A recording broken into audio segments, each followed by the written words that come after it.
Sometimes you're my anomaly,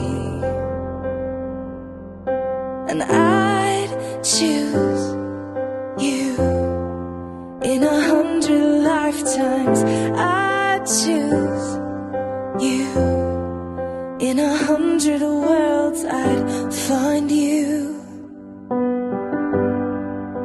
and I'd say I do for the rest of my life. With all that I have, I do, and I will. When the sky is falling, I promise you I'm all in, no turning back. You are to become one. And every day Be on the guard. Those strengths and weaknesses ay merong purpose sa Diyos. You are to become one.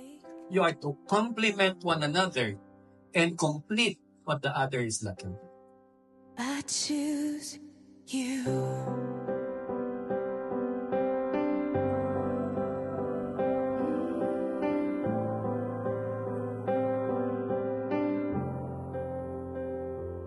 This is more than just a wedding. This is etched into eternity. With our union, we will move mountains. We will live on our knees, 'cause He'd choose us in 100 lifetimes. Which means God blesses you in eternal love, soothing them through illness, and discipling them as needed. I vow to be your refuge, as God was for you. When storm come, and they will, I will stand as your shelter. When you feel weary, I will be your rest. When the world feels heavy, I will kneel beside you and pray until peace find us again. I vow to honor you as your son and future children, not just a child you brought to me, but as a gift entrusted to us. I will love him firstly, lead him gently, show him every day what a faithful man looks like. Because of you, I will get to be a father.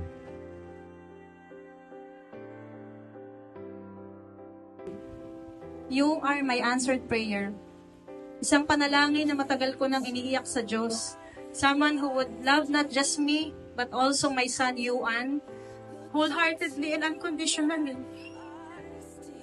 At nang dumating ka, dala mo yung pag-asa, pagmamahal at ng kapayapaang matagal ko nang hinahanap. Thank you for embracing me and Yuan, not just as part of your life, but as your own. You have loved us with a kind of love that heals, honors, and reflects God's heart.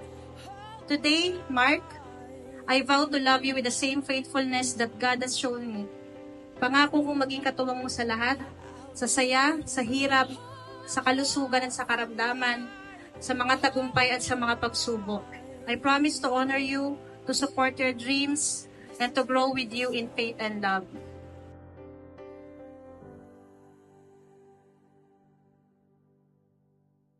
And I'll say I do for the rest of my life. And now by the authority vested upon me as a minister of the gospel of the Lord Jesus Christ and by the laws of the Republic of the Philippines, I now pronounce you husband and wife, no longer two, but now one, in the name of the Father, and of the Son, and of the Holy Spirit. Amen. What God has joined together, let no man put asunder. Mark, you may now kiss your bride.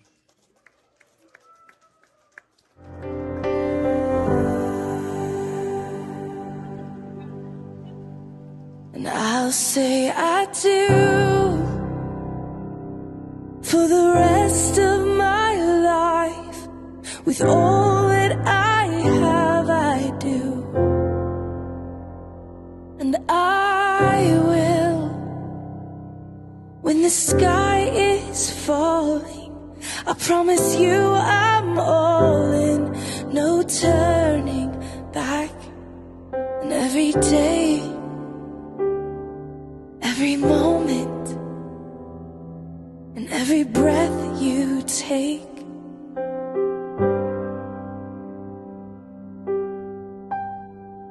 I choose you.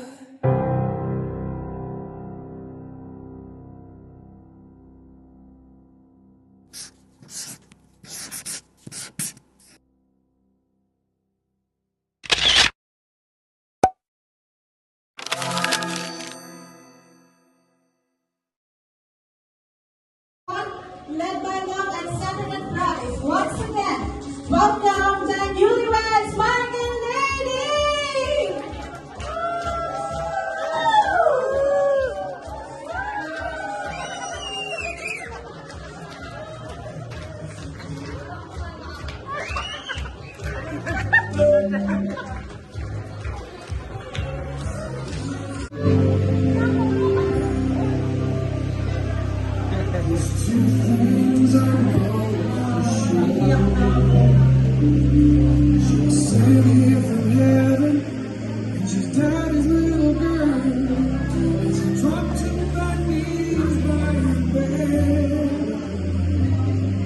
She talks to Jesus, and I close my eyes, and I thank God for all of the joy in my life, all the mercy,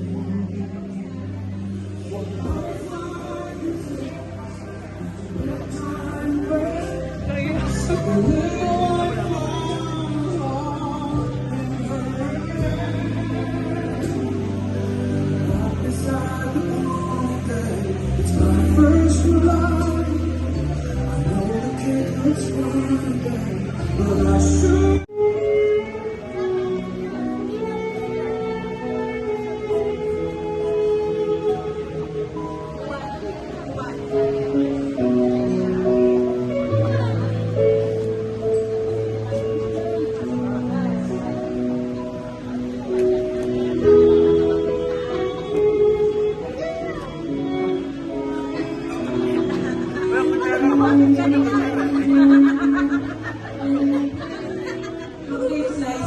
Picture mo na,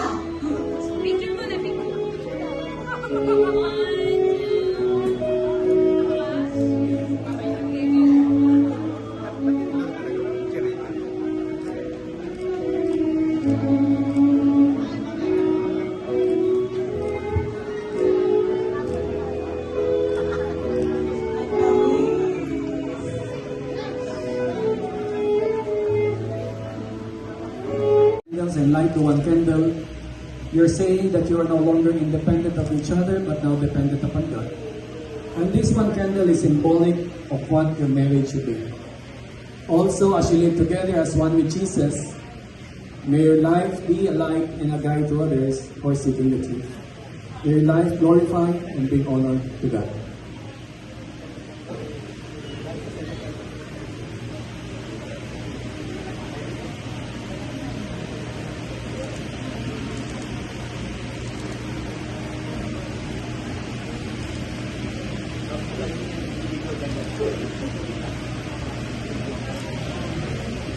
Please stand here. Can I have the Bible, please? Here. Mark and Lady, the Bible should Mark and Lady, God is looking for godly stewards. Be the godly stewards that God wants you to be. And as God blesses you, you'll be a blessing to others. Will you please sit down? And then I ask the veil sponsors to please put on the veil, please. Sa shoulder ni Mark, sa head, over the head of Lady. The veil symbolizes God's protective love, which is unconditional and never-ending. Mark and Lady, may you constantly feel the cover of God's infinite love as you live your lives together, serving Him. Mark, the responsibility of the family rests on your shoulders. May your work never become an excuse to neglect your family. Exercise headship or a lady in love. If necessary, you should sacrifice your convenience or even your life for her. Lady, the veil is on your head, and the veil also declares that you should submit to Mark in everything as you and the church submits to the Lord. May I request the court sponsors, please, to put on the court.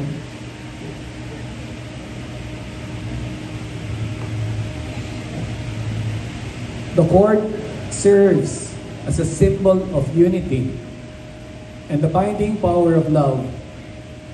The mathematical symbol of 8 when placed horizontally also stands for infinity, which guarantees that unity can only be broken by death. A cord of 3 strands cannot be broken, and the 3 strands is composed of the 2 of you with God as the center of your marriage. So carry each other's burdens and share each other's joys with the cord of love. And to satisfy the law of the land, we will sign the marriage contract.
Sa harap ng Diyos, ng pamilya at ng mga taong mahalaga sa atin, I stand here today with a heart full of gratitude and awe.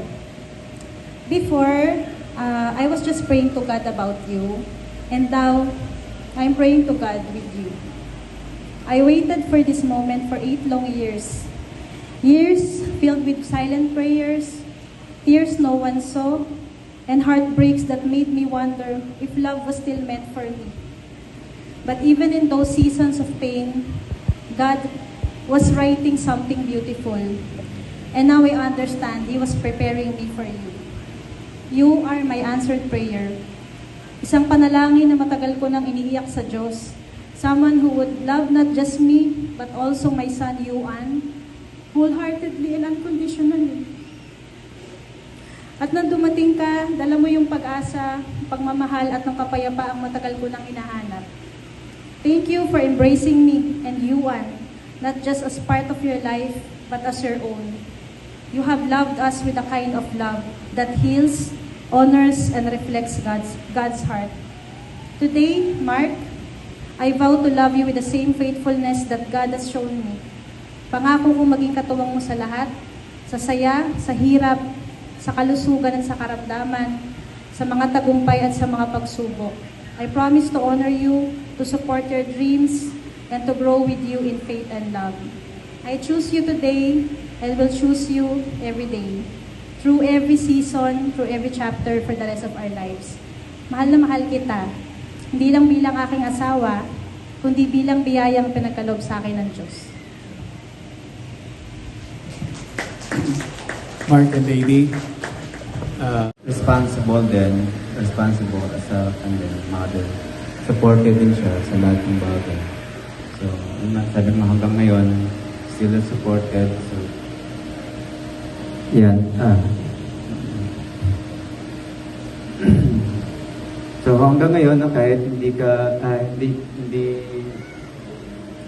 sana ba ako? Yun, wala na ako tuloy. Yung mic ko kasi. Si Ella kasi. Yun, so, si Mama is ang para. Hindi lang siya,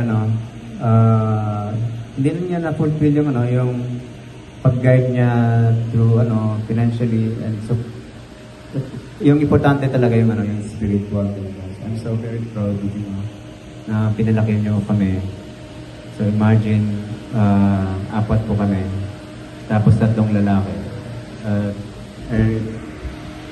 Na kanya talaga, napalaki niyo namin na may takot sa Diyos. I think yun lang siguro nila. Thank you, Mark. Mag-bless ka kay Mama for the last time na bago pa ikasal. Palabakan naman natin si Mark at si Mama niya.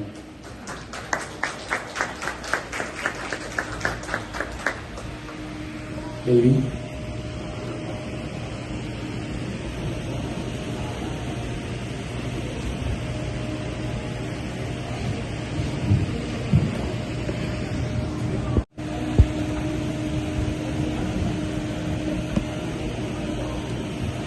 Hello. Good afternoon. So, patagalungin ko na lang.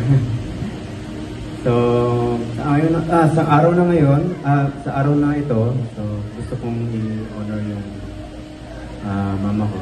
So, since wala yung papa ko ngayon, nasa Sambuanga po siya. So, yes, for 41 years,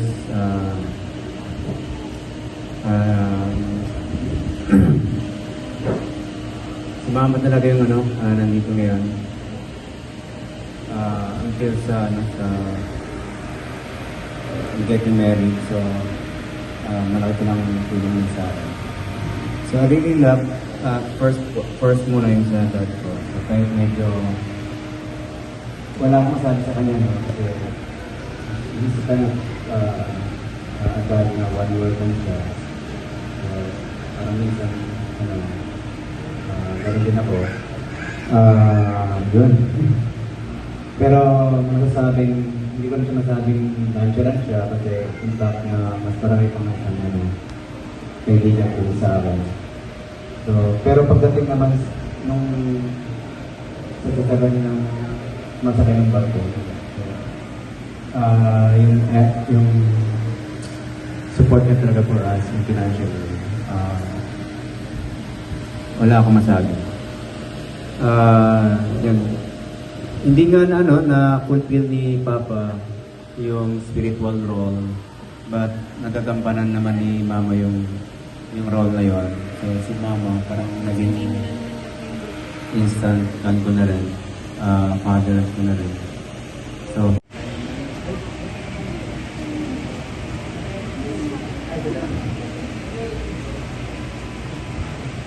my dearest Lay, you wrote that you don't know when God started preparing me for you. But I do. It was the moment He placed you on this earth, brave, tender, and radiant. A woman after His own heart, about to love you the way God loves you. Not despite your past, but because of it.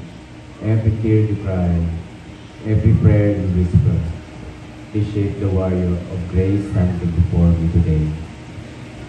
I will always see you as God sees you, His daughter, worthy, redeemed, flawlessly loved. I vow to be your refuge, as God was for you. When storm come, and they will, I will stand as your shelter. When you feel weary, I will be your rest. When the world feels heavy, I will kneel beside you and pray until peace finds us again. I vow to to honor Yuan as your son and future children, not just a child you brought to me, but as a gift entrusted to us.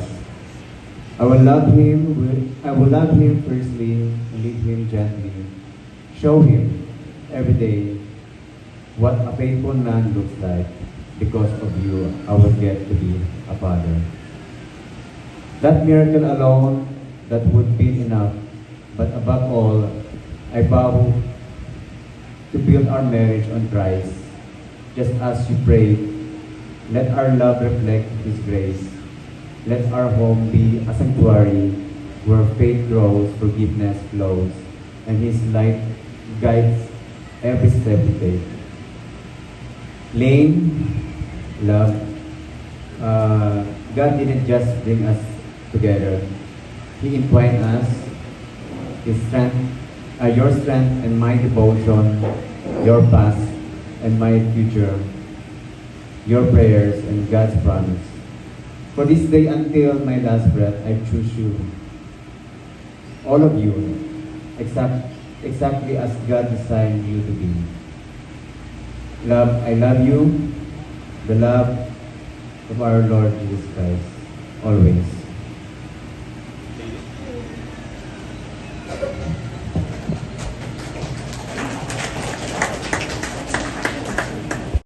Mark, take Lady to be your lawful wedded wife and promise to love, cherish, provide, and protect her to the best of your ability. I will.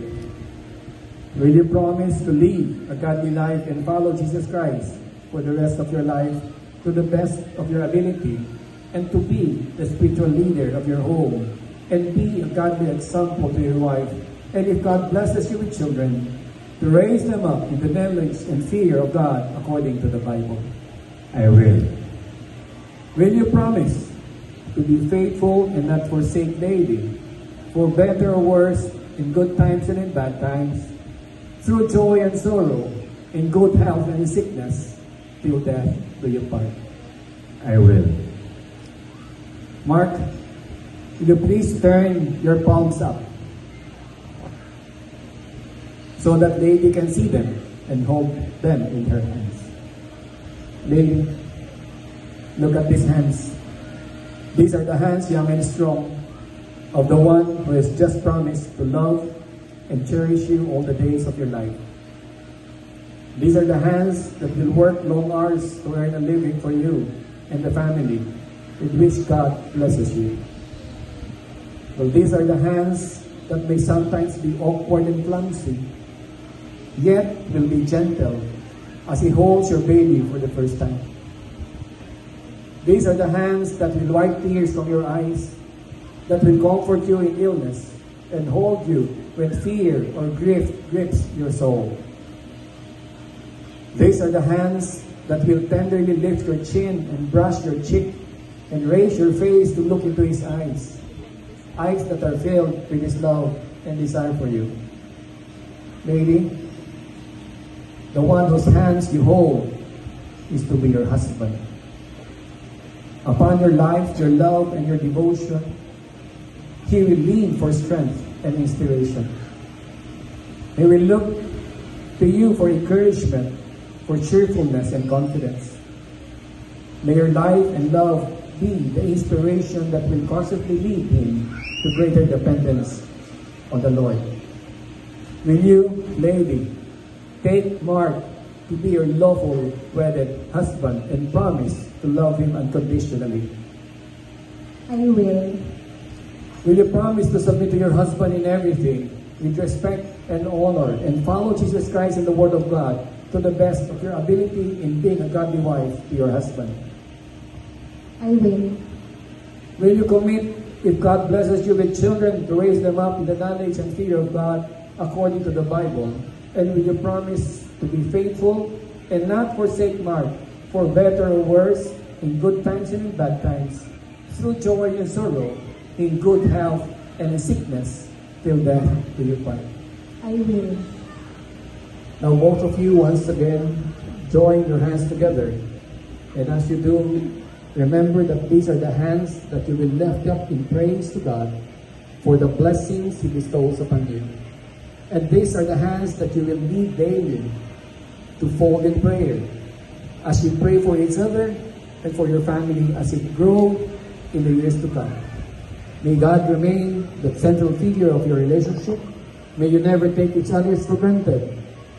And it is our prayer that when you come to the end of life's journey, that you love each other more than you do even today. Mark and Lady have agreed to enter into a life of love and commitment to one another. Are you now willing to make a vow to the Lord publicly? Your marriage vow. Mark, you first, your marriage vow. One more. Last one po. 1, 2, bang.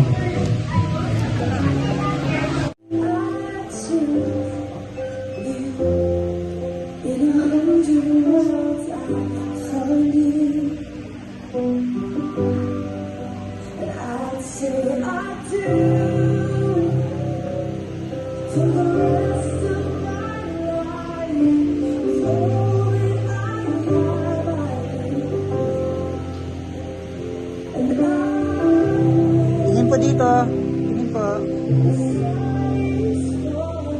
I promise you I'm holding no turning back.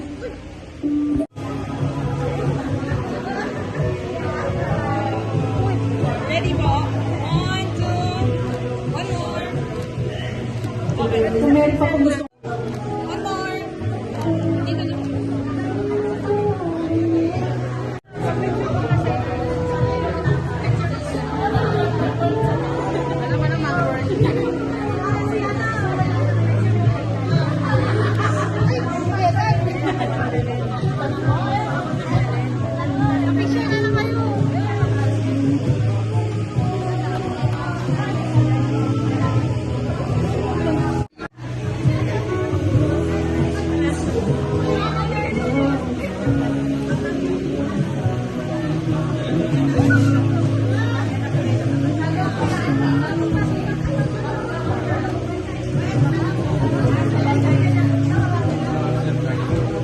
Ready po? 1, 2, one more. 1, 2. Okay.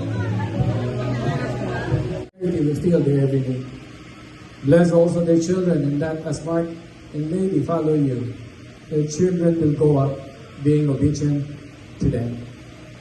And now by the authority vested upon me as a minister of the gospel of the Lord Jesus Christ, and by the laws of the Republic of the Philippines, I now pronounce you husband and wife, no longer two, but now one, in the name of the Father, and of the Son, and of the Holy Spirit. Amen. What God is joined together, let no man put asunder. Mark, you may now kiss your bride.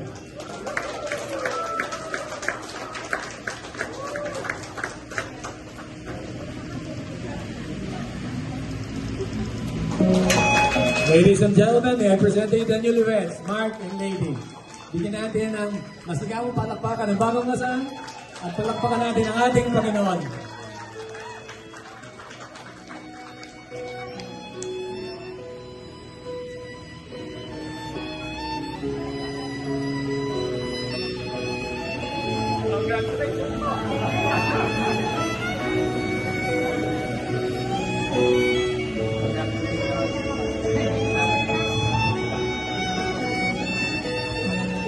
Okay, every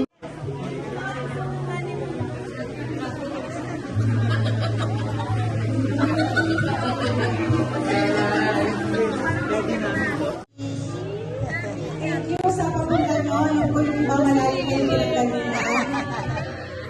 Well appreciate.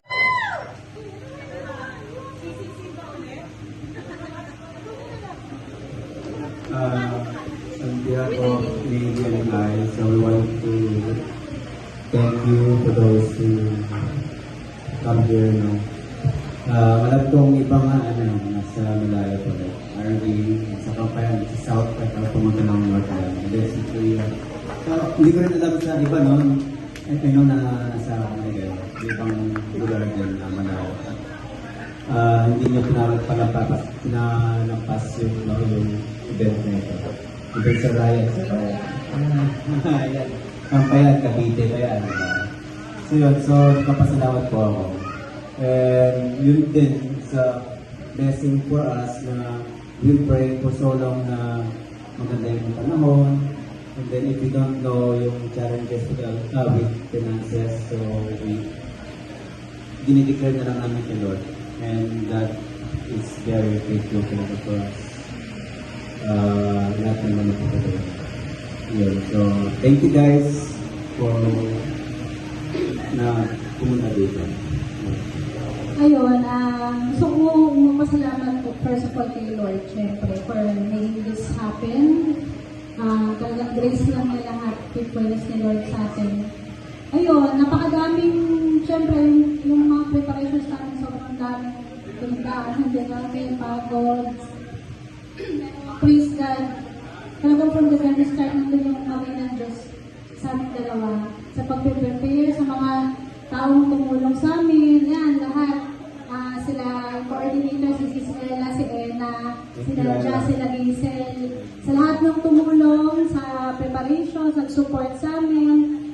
Shoutout doon sa mga sponsors namin na hindi nakarating pero still nag-give sila, nag-help sa amin. Sobrang salamat kay Lord talaga sa buhay nila. And sa inyo lahat, sa family namin ni Mark, sa mga relatives, sa group namin, friends, workmates. Thank you. You give time. Kahit na may mga work, nag-give pa talaga sila. And kahit thank God, and okay yung weather.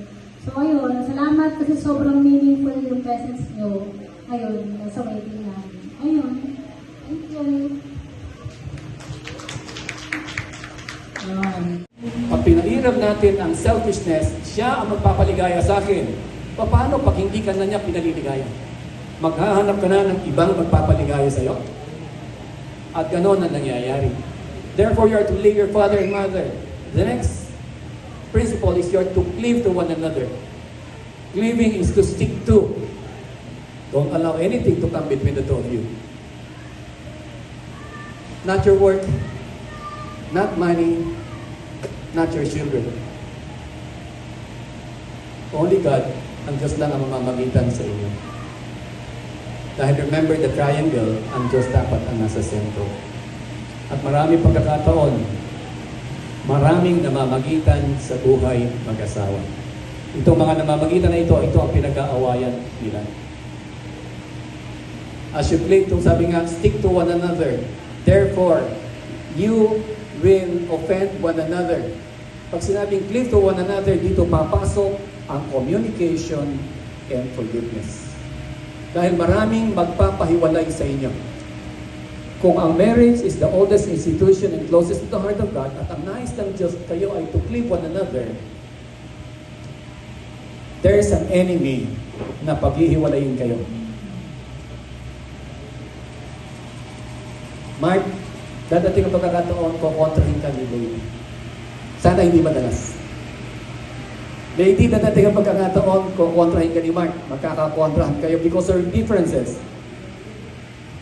Nangyari na ba yun sa preparation pa lang ng kasal? Huwag kayong mag-alala. Ang sabi nila, ang buhay mag-asawa daw ay mahirap lang sa una. Totoo ba yun? Dahil pagkatapos na umpisa, pahirap na ng pahirap yan. At kayo nananawa, totoo ba? Correct daw. Well, iyon, kung hindi tayo susunod sa salita ng Diyos. Dahil may maghihiwalay sa atin. Kaya nga, don't allow anything to come between the two of you. Mag-aaway, may pagtatalunan kayo. Kaya dapat nakapagitan ng Diyos sa inyo para kayo maging iisa. Pag iba ang nakapagitan sa inyo, maghihiwalay kayo. Hindi kayo ang magkaaway.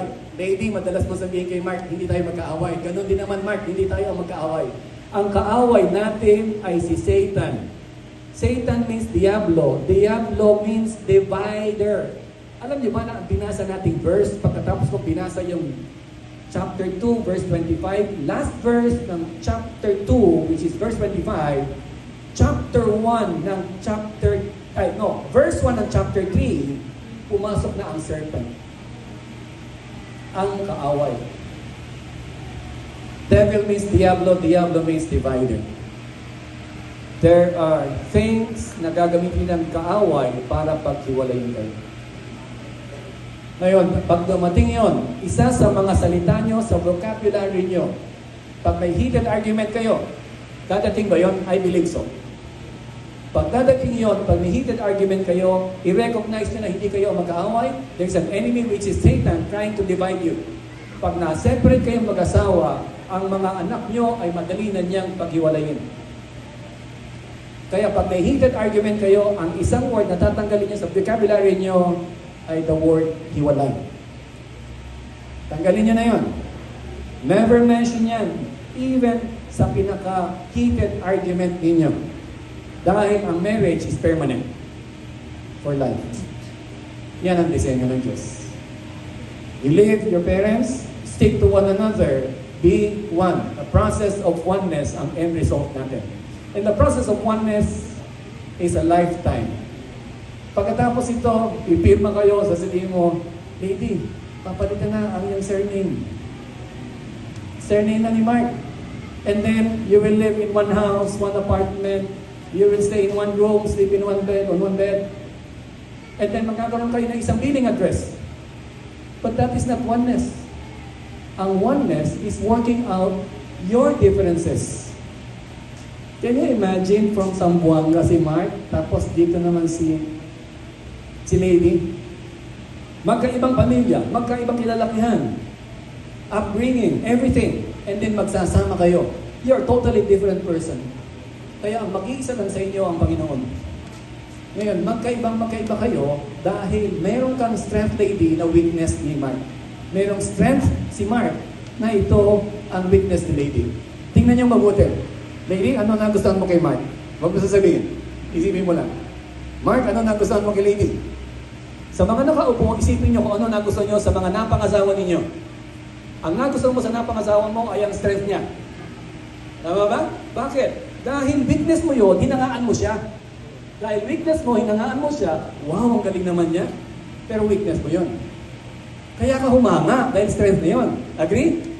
Ngayon, yung nagustuhan niyang strength niya, nang kayo magkasawa na, siyang kinaiinisan mo ngayon sa kanya. Correct po ba ulit? Nag-iisip pa sa kuya, hindi niya makonect. I'll give you an example, kuya. Mamaya, correct talaga. Isang babae, ang hindi maayos humawak ng pera. Ang laging tinitingnan sa kanyang cellphone ay Shopee at Lazada. Ubos lagi ang pera niya. Ang dami pa doon sa mga card niya. So, hindi siya makaipon. Ngayon, may naligaw sa kanyang lalaki. Yung lalaki maraming ipon. Mahusay humawak ng pera. So, ano ang weakness ng babae? Paghawak ng pera. Enjoy na enjoy siyang gumasta. Ano ang strength ng lalaki? Paghawak ng pera. Nakakaipon. Naligaw si lalaki kay babae. Magugustuhan ba ni babae si lalaki? Ladies, sumagot kayo. Maraming ipon. Nagugustuhan niyo? Of course. Maraming ipon eh. So, yun yung kalakasan niya. Hinangaan niya, kahinaan ni babae. Nagkapangasawahan. Anong kaiinisan ni babae kay lalaki? Yung strength. Nakasal na. Sasabihin ni lady. Sasabihin ng girl. I-date mo naman ako? Matagal na tayo hindi lumalabas. Sasabihin ng husband, anong date? Magtipid ka.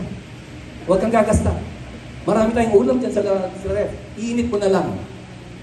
Tapos, birthday, naghahanap ng gift yung babae.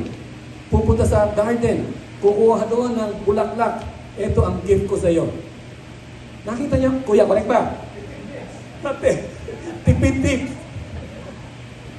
Yung nagustuhan mo, nakalakasan niya, pag mag-asawa na kayo, siyang kiniinisan niya. Pero bakit ganon? Bakit sila pinagtagpo? Yung kalakasan niya ay kahinaan ko, pinag-isa kayo ng Diyos and you work it out. Can you imagine na pares kayong gastador kung saan kayo pupulutin? Sabi nga, pupulutin kayo sa kagungan. Ang kalakasan to ni lalaki ay para maibahagi niya sa kahinaan ng lalaki. Kalakasan ni lalaki maibahagi sa kahinaan ng babae. At may kalakasan si babae na para maibahagi niya sa lalaki. Kaya sinasabing you are to become one. Be on the guard. Those strengths and weaknesses ay merong purpose sa Diyos. You are to become one. You are to complement one another and complete what the other is lacking to accomplish God's purpose. Dahil pag hindi nyo na-work out, listen, pag hindi nyo na-work out yung differences ninyo, mag-aaway kayo na mag-aaway, and then later on, unti-unti, you will drift apart. At dadating, magigising ka na lang isang umaga, nasasabihin mong, hindi na kita mahal. Pero once na na-work out nyo, yung differences nyo, you will, according to God's Word, you will be closer to each other and you are stronger together. That is why you are to leave your father and mother, to cleave to one another, and you are to become one. At ang Diyos ang uniting factor natin. So this is very important. Last point, they were naked and they were not ashamed. Mark and lady, ano ba ang mga kinahihiya ng isang tao? Ano yung mga inililihim? Ito'y kasalanan. You should be transparent to each other. Walang taguan. Walang ipitan ng pera. Meron ba nag-iipit ng pera dyan? Just in case? Just in case of what? Walang ipitan ng pera. Walang taguan o lihiman. Mark, yung cellphone mo ay dapat alam ni lady ang password.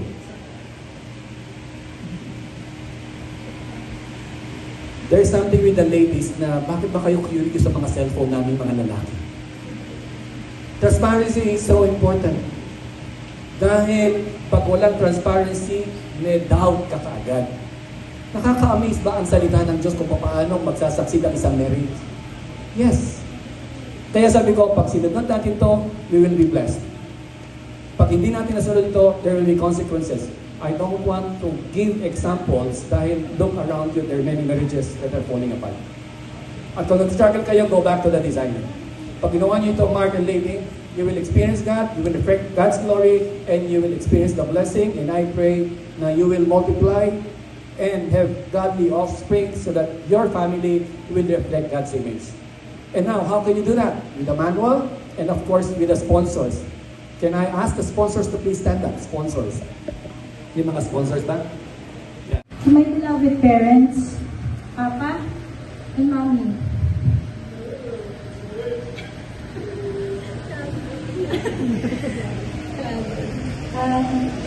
I never thought that this day would come. I will stand here in front of you, speaking words of honor, praises and truth about you on my wedding day. Unang-una, magpapasalamat ako sa ating Panginoong Jesus sa napakalaking biyaya na kayo binigay ng mga magulang sa akin. Minahal ninyo ako ng walang kondisyon kahit pagmamahal ng Lord sa akin. Umpisahan ko kay Papa. Papa, alam mo ba ikaw talagang naging standard ko sa pagpili ng lalaki? Sa bawat lalaking nakikilala ko, hinahanap ko yung qualities na meron ka. Yung pagiging malambing, mabait, thoughtful, strong, responsible, at higit sa lahat, lalaking may takot at pananampalataya sa Diyos. Nakita ko kung gaano ka ka-loving, caring at hardworking bilang asawa at ama. Ang dami nating pinagdaanan bilang pamilya. Lalo na sa pag-aalaga kay Aldrin. Maraming bagyong dumaan. At kahit ngayon, may mga pagsubok pa rin tayo. Praise God. You never wavered. Tumayo ka pa din bilang haligi ng tahanan. Hindi ka sumusuko. Kahit na pagod ka na, ramdam ko, pilit kang lumalaban at nagpapakatatag para sa atin, sa pamilya natin. At sobrang saludo, tinahayaan kita doon pa. Even before ka naging Christian, mabuti ka ng tao. When you surrendered your life to the Lord, mas nakita ko kung paano lumalim pa yung faith mo. Alam kong hindi ka perfect, and you don't try to pretend like you are. Nakita ko rin yung mga panahong naging mahina ka, pero Papa, para sa akin, ikaw pinakamabuting asawa at ama na binigay ng Diyos sa amin. Bitbit mo ang bigat ng responsibility bilang provider, head of the family, and spiritual leader. But still, sa tulong at grasya ng Diyos, kinaya mo lahat. Lumaban, nagsumika, patigit sa lahat, nagpakumbaba ka. Sinuko mo lahat kay Lord. Lord, napaka-gracious mo and faithful mo sa amin. Through the lows and the highs, hindi nga tayo iniwan at pinabayaan. Nandyan siya palagi. Papa, mamimiss ko yung mga on-the-spot deep conversations ko with you. Yung mga bonding moments nating dalawa. Mamimiss ko yung laging pangangamusta mo sa akin. You are truly the kind of father every daughter dreams of. Naalala ko noon, you are the first person to know that I was pregnant and will become a single mom. Ikaw ang unang sinabihan. Hindi pa alam ni Mami yun. Naalala ko paano ko umiyak ng sobra. Pero hindi mo ko sinaktan, hindi mo ko sinampal, hindi ka nagalit sa akin. Niyakap mo lang ako ng mahigpit at umiyak tayong dalawa. Noong mga panahon na yun, doon ko naramdaman yung undeserving grace at unconditional love ng Lord sa akin. Nasaktan kita kahit Mami, pero niyakap mo pa rin ako. Dahil sa pagmamahal mo, unti-unti akong nag-heal at nakabangon, nakatayo akong muli. At higit pa doon, ikaw pa ang tumayong tatay at provider kay Yuan noong lugmok ako at walang-wala. Tinanggap niyo siya ni Mami, hindi lang bilang apo, pero I love him so dearly as your own, parang tunay na anak. Kaya ngayon, ang tanging hiling at dasal ko sa Lord, bigyan kayo ng mahabang buhay at maging malakas kayo palagi at walang sakit. Dahil gusto ko pang mabalik sa inyo yung pagmamahal, yung peace at yung comfort na karapat-dapat lang sa inyo. Ayaw kayo makita mahihirapan. Lagi ko rin prayer na makita nyo sana ang ikasal ako, na magkaroon ako ng makakatuwang sa buhay. Dahil yun din ang iyak ng puso ni Mami. And now, God is answering that prayer. He is so faithful. Alam niya ang laman ng mga puso natin. He hears and He answers always in His perfect time when He knows that we are ready. Mami, you are not just my mother. You are my best friend. My crying shoulder, the one I can depend on. Isa ka sa pinakamalakas na babaeng nakilala ko. Nakita ko kung paano araw-araw mo inaalagaan si Aldrin. Ang enduring patience mo. Ang sacrifice mo.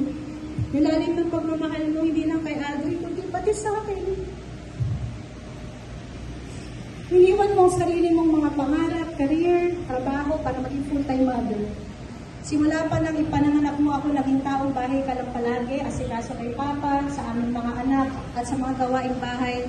Hindi madali ang role mo dahil ikaw ang pinakamaraming nasakripisyo. Mami, hindi ko man palagi nasasabi. Pero sobra akong nagpapasalamat sa lahat ng taong dumaan. Ang dami mong tiniis, lalo na sa mga tantrums and episodes ni Aldrin. Nagka-vertigo ka na nga at ang daming nararamdamang sakit dahil sa sobrang takot at stress. And it breaks my heart. Hindi lang ako, pati si Papa. I hate to see you suffering and pain, both of you. But you fought those battles in silence. Napaka-private mo. Ayaw na ayaw mong dinidisclose sa iba yung struggles natin, di ba? Nagagalit ka pa sa akin, nagpakwento ako ng kwento o share ng mga ganap sa atin kasi ikaw, you don't want people to feel burdened by your situation. Teka po, malapit na po. Pasensya ka lang kung hindi ko lagi nasasabi, but Mommy, you're doing an amazing job as a mother. Naiintindihan ko na ngayon dahil ako rin na isang inakayuan. Ang hirap pala, ang hirap to die to self. Talikuran ng sarili mo para sa anak. Noong naging single mom ako, doon ko natutunan kung gaano pala kabigat ang maging nanay at tatay at the same time. Naranasan ko lahat ng sakripisyo, pagod, hirap, kaya doon ko kayo na-appreciate. Sa kabila ng lahat, masasabi ko grabe at ang kabutihan at biyaya ng Diyos. Sa mga panahon na akala ko hindi ko na kaya, siya ang naging lakas ko. Kayo ni Papa, hindi niyo ako pinabayaan. Kayong dalawa ang pinakamahalagang regalo ng Lord sa akin. Araw-araw ako nagpapasalamat na kayo ang magulang ko. At nagpapasalamat din ako na pareho kayo lumalakad na sa Panginoon. Napakalaking comfort sa akin knowing that my parents are strong, mature Christians refined by life's many trials. Praise God. Mami and Papa, alam ko hindi ako perfectong anak. Ang dami kong pagkakamali. Mga maling desisyon noon. Pero naniniwala ko na sa lahat ng bagay may purpose si Lord. Ginagamit niya kahit ang ating mga pagkakamali para matuto at palalimin ang ating pananampalataya at ibalik tayo sa kanyang presence. Yun yung mga bagay na nagpatatag sa akin bilang kung ano ko ngayon. At doon nag-mature ang faith at lumago ang relationship ko, lalo kay Lord dahil naranasan ko ang lubos ng grasya, pagmamahal at katapatan sa akin at sa ating pamilya. Wala akong deserve na kahit na ano, ngunit sadyang kay buti niya sa akin. Kaya gusto kong sabihin sa inyo, ang lahat ng pagmamahal, sakripisyo at gabay ng binigay niyo, hindi kailanman nasayang.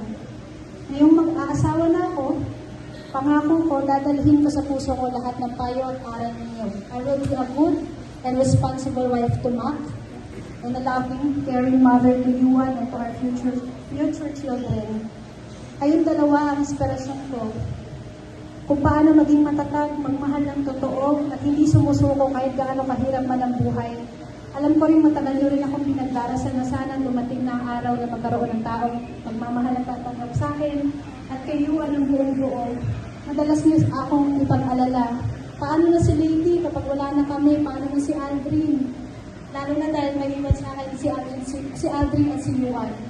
Kaya itong araw na to, hindi lang ito answered prayer para sa akin. Hindi answered prayer din ito ng Lord para sa inyong dalawa. Kayong dalawa pinakamasaya for me and for Mac. Kahit ano pa man mangyari, kahit mag-asawa man ako, hindi ko kayo kakalimutan at hindi ko kayo pababayaan. Mahal na mahal ko kayo, mahal na papa. Palakpakan natin si Palakpakan natin yung mga magulang dahil kung wala sila ay wala ang ating ikakasal na si Mark at si Lady. But I can sense that pag nakita na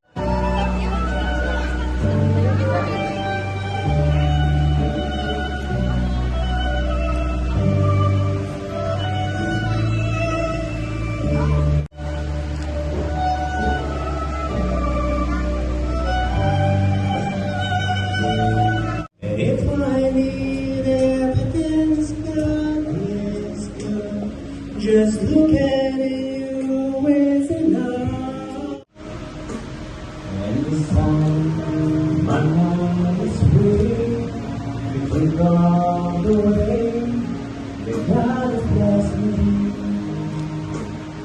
It's easy to see how He's been so kind.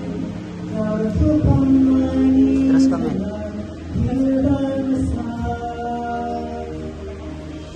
You are the grace of my life, so tender, so undeserved. Hard to believe you, my wife, even Everyone, please remain standing.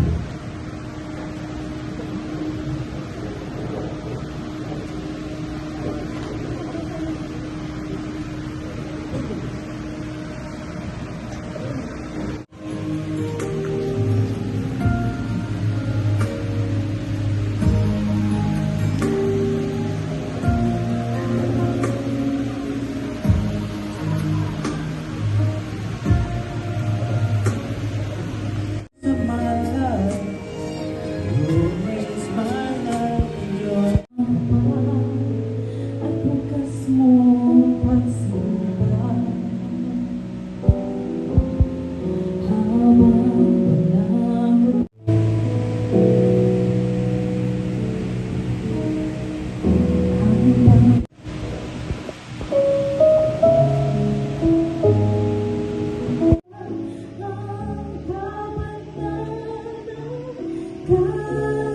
katuwiran na kahit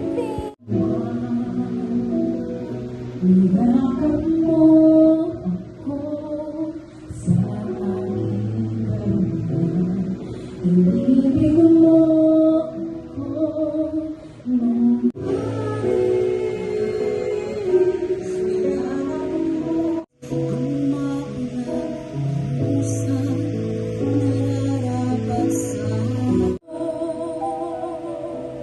kahit minsan di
magnitude of your love for us.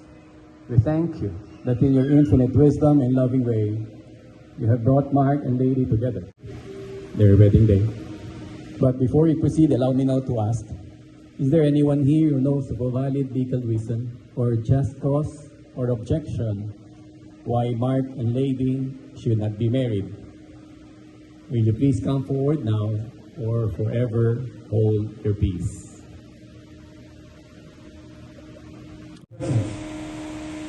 And use this whole affair may be lifted up to you, that we may glorify, be established.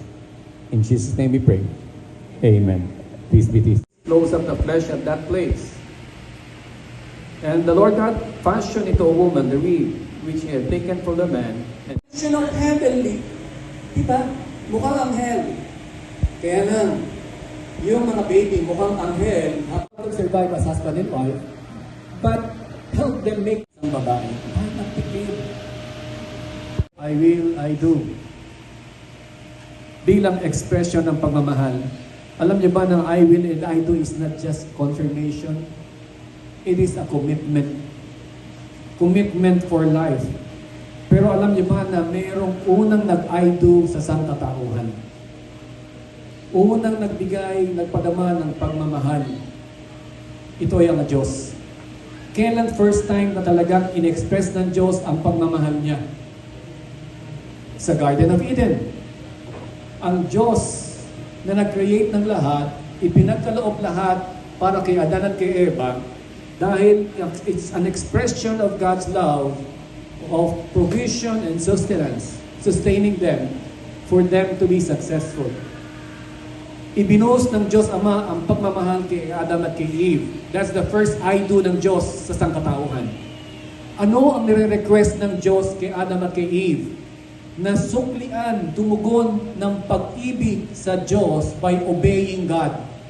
Pag sinabing obeying God is magpasakop sila sa Diyos at sa mga kautusan ng Diyos dahil ang kautusan niya ay para sa pagpapala ni Adam at ni Eve.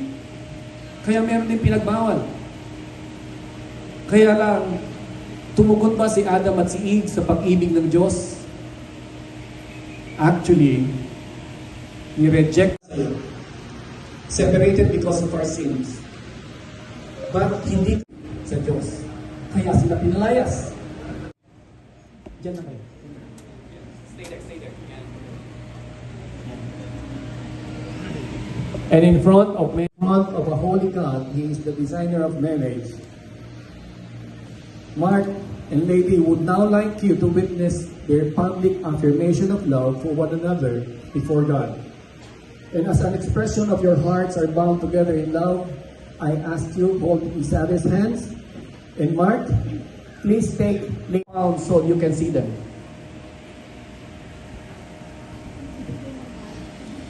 Mark, yes, palm. You can see the palm of Lady. Look at this palm, these hands. Mark, look at these palms, the hands of Lady. Tingnan niyo mo mabuti. These are the hands of the one who has accepted your proposal. Look at the hands. Your proposal to be loved and cherished all the days of your life. God blesses you in tender love, soothing them through illness, and discipling them as needed. Amen. Na magkakainisan kayo. Ang sabi sa Bible, huwag daw matutulog ng galit sa isa't isa at magpatawaran. Alam niyo ba nadadating din na sa sobrang argument ay parang ayaw niyo na mag-usap. Pero huwag daw lulubugan ng araw ang pag-aaway. Ang gagawin at piling ko lang sa inyo, basahin niyo yung mga vows ninyo pag tipong hindi kayo mag-uusap. Dadating yun. Maniwala kayo sa akin. Basahin niyo ng basahin yung mga vows ninyo para matandaan nyo, ito ang sinabi ko sa Diyos. Ipinangako ko sa Diyos at ito yung gagawin ko na pinangako ko panghabang buhay. 2:30 in the afternoon ng June 20, pag hindi nyo kayang mag-usap, basahin nyo ng basahin yun hanggang sa mawala ang galit nyo sa isa't isa. Ngayon, gawin yung tradisyon na bawat anibersaryo ninyo ay babasahin nyo din yan. Para always go back dun sa katapatan ng Diyos, ito ang pinangako ko sa Diyos na gagawin ko noong June 26 at 2:30 in the afternoon. At marirecall ninyo, ito ang pangako ko sa Diyos. Ninong at Tinang, pwede bang tatanungin niyo sila kung ginagawa nila yun? Dahil definitely magkakaroon dyan ng ganun. Okay? We will take care of them at we will make sure na sana magawa nila ito. Yung mga kadigroup niya, please tanungin niyo sila. What do you give? Is that as a token of your commitment? Do you have the ring? Can you please give them the ring? I'll explain the significance of the ring. The ring is circular. It is symbolic of continuity. Continuous love for one another until it is broken. Amen. Na magkakainisan kayo. Ang sabi sa Bible, huwag daw matutulog ng galit sa isa't isa at magpatawaran. Alam niyo ba, nadadating din na sa sobrang argument ay parang ayaw niya na mag-usap. Pero huwag daw lulubugan ng araw ang pag-aaway. Ang gagawin at piling ko lang sa inyo, basahin niyo yung mga vows ninyo pag tipong hindi kayo mag-uusap. Dadating yun. Maniwala kayo sa akin. Basahin niyo ng basahin yung mga vows ninyo para matandaan niyo, ito ang sinabi ko sa Diyos. Ipinangako ko sa Diyos at ito yung gagawin ko na pinangako ko panghabang buhay. 2:30 in the afternoon ng June 20, pag hindi niyo kayang mag-usap, basahin niyo ng basahin yun hanggang sa mawala ang galit niyo sa isa't isa. Ngayon, gawin yung tradisyon na bawat anibersaryo ninyo ay babasahin niyo din yan. Para always go back dun sa katapatan ng Diyos, ito ang pinangako ko sa Diyos na gagawin ko noong June 26 at 2:30 in the afternoon. At marirecall ninyo, ito ang pangako ko sa Diyos. Ninong at Tinang, pwede bang tatanungin niyo sila kung ginagawa nila yun? Dahil definitely magkakaroon dyan ng ganun. Okay? We will take care of them at we will make sure na sana magawa nila ito. Yung mga kadigroup niya, please tanungin niyo sila. What do you give? Is that as a token of your commitment? Do you have the ring? Can you please give them the ring? I'll explain the significance of the ring. The ring is circular. It is symbolic of continuity. Continuous love for one another until it is broken.